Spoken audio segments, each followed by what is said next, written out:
Thanks, Sarah. You always the math man. That's not thinking about that shit. That's not going to go to Shut it. yeah. Oh, Oh, I love it. A for effort.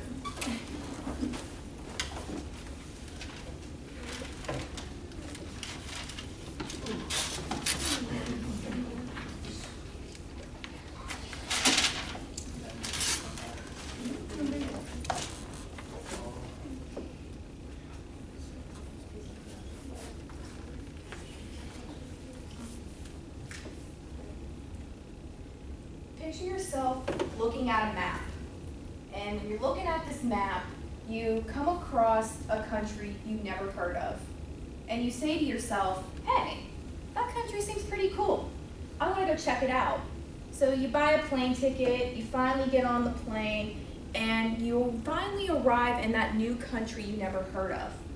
However, everybody else that was on your flight, and that's in the airport, is familiar with the language that is spoken in that country, except for one person, and that one person being you. What if I were to tell you that there are people in this country, the good old US of A, that are in the same shoes that I just put you in? What if I told you 1 in 4 children will grow up not knowing how to read? That is 1 in 4 children too many. That's why I am here today to talk to you about childhood literacy awareness. Prior to joining my sorority, where our philanthropy is mainly literacy-based, I never realized how serious literacy was, or the illiteracy rate and how high it was, for that matter, until I started volunteering at the Lemoyne Center with my junior year of college. As I was volunteering with 3rd and 4th graders, they were asking me to read them things and spell words for them that I learned how to do or that you're normally taught in kindergarten. For once in my life, I was actually speechless. I know, right? A little crazy. And I was taken back. I was like, how is this possible? How do these kids not know how to spell words such as there or friendship? So I decided to do some research. As I was doing research, I came across 2 main things that could contribute to illiteracy. And the first being poverty.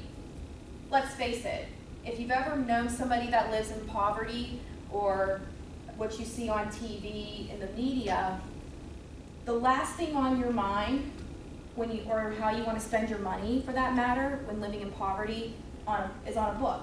Instead, you're more concerned about where you're going to lay your head down that night, or how you're going to provide food on the table the next day, or how you're going to pay the cable bill.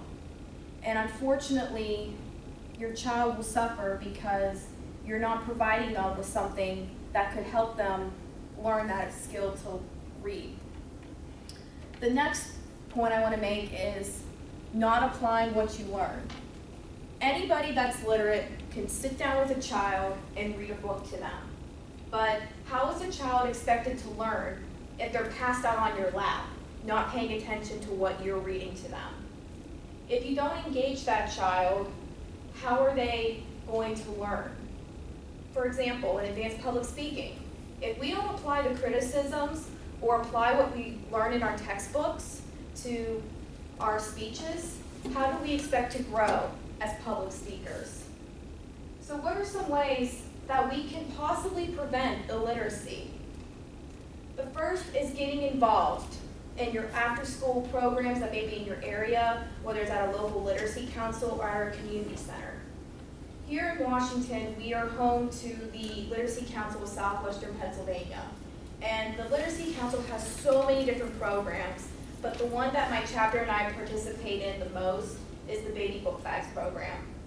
So what we do is we package these little drawstring book bags and we fill them with different information on the importance of reading to your child and the importance of literacy. And we also supply them with a new children's book. And these book bags will be delivered to the Washington Hospital for the expecting mothers that are in the maternity ward.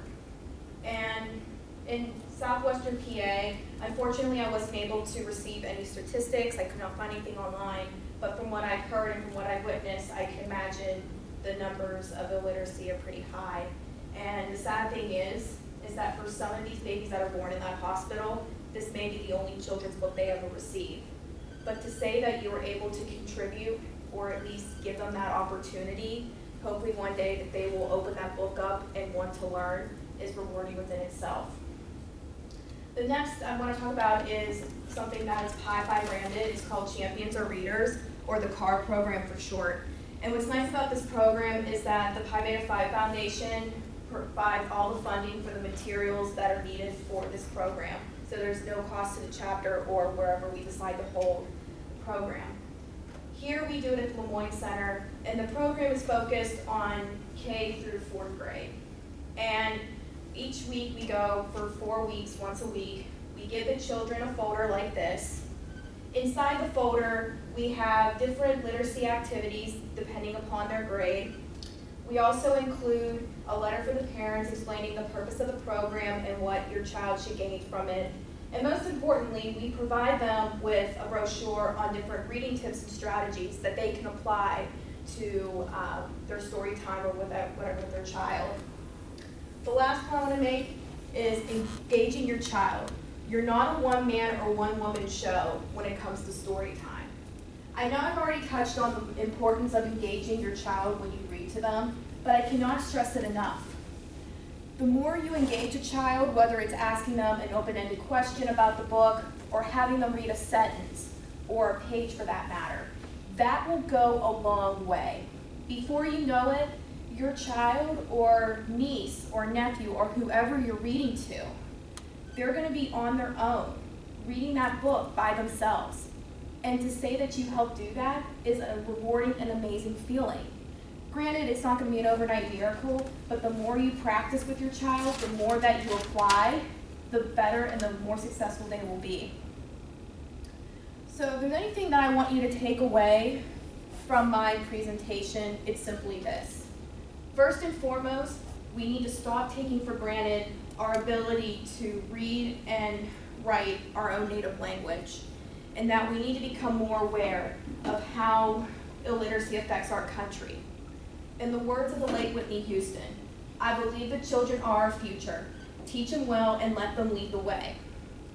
It's our job as literate individuals to teach these children to read and write, because these are your future doctors, your future lawyers, your future children's educators, your future accountants, or whatever they dream or want to be. However, they cannot become those occupations if they don't learn to read and write. And it's up to us to make sure that this future looks bright and that they know how to read and write. Thank you.